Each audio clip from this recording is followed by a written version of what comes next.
spit on Adam Sessler and Morgan Webb.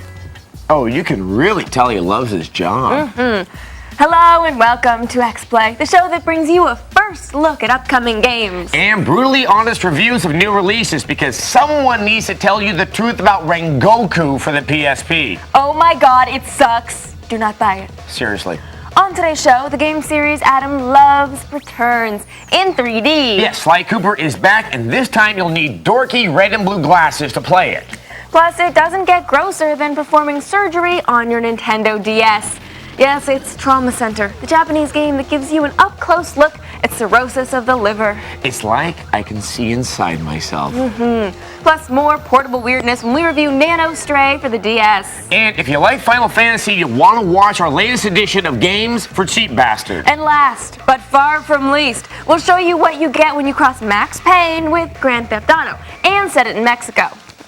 But right now, the third Sly Cooper game. Yes, Sly and Bentley are back, and this time they have a level you can play in 3D because sometimes 2 dimensions just aren't enough. Here's our preview of Sly 3. What's that intern on? Nothing legal, I'll tell you that much. Okay, well, speaking of illegal, later in the show, a game where you play a DEA agent and bust our interns. Yes, if you ever wondered what would happen if you crossed Max Payne with GTA, we got a game for you. But first, surgery. Seriously. Yes, the Japanese have made a disgustingly detailed surgical sim. We couldn't be happier. We voted it Best Handheld Game of E3 2005, and now we finally get to play it. So prepare yourself for the sight of adorable pre-rendered intestines. Here's our preview of Trauma Center, Under the Knife. Who doesn't love a game filled with glistening internal organs? I sure do. And spurred on by my experience with Trauma Center, I'm completely prepared to perform the frontal lobotomy Sessler so desperately needs. Beg your pardon? Just stand very, very still and don't scream. Sessler and Morgan Webb. Yes, we take your wishes away. It's just something we do. We also kill dreams and puppies.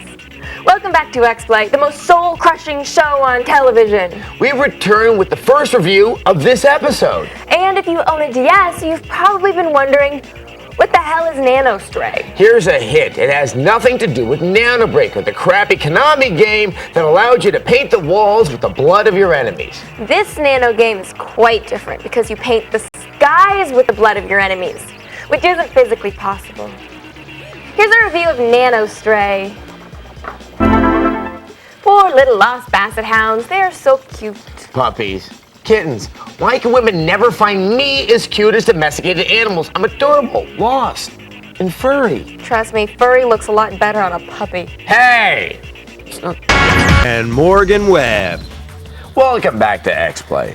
Gas prices, they keep going up. At this point, it's cheaper to stay inside and play games as opposed to driving somewhere to interact with other humans. Plus, they hit me when I engage them.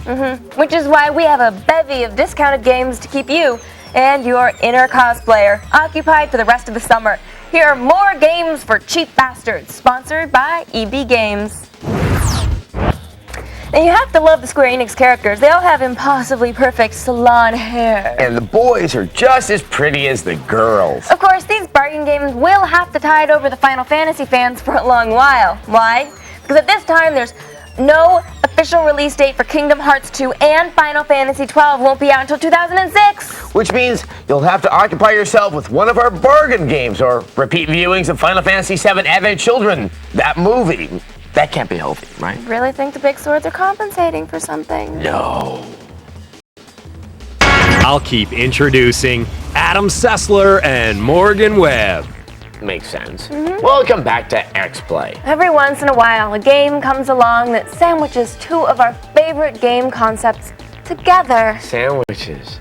In this case, it's bullet time and free-form mission-based gameplay. Here's a preview of Total Overdose for the Xbox. Sandwiches. This was just a preview, so by the time the game comes out, hopefully IDOS will fix any glitches and we can continue killing people in glorious bullet time. Hey, it's awkward transition time. Are you ready for some viewer mail? No. Well, you have to read some anyway. Fine. Today's viewer mail is from Jeremy C. He writes, I've watched G4 and I'm really surprised. Halo 2 and God of War are both great games, but it seems they stole the show. I was shocked that Resident Evil 4 didn't win anything, and I'm sure you are too. I just hope someone else acknowledges that some of the nominated games were done in injustice. Injustice? An injustice. That's a heavy term. And we did pick the nominees. We did. So we did, give Resident Evil 4 like the nod, but you guys voted.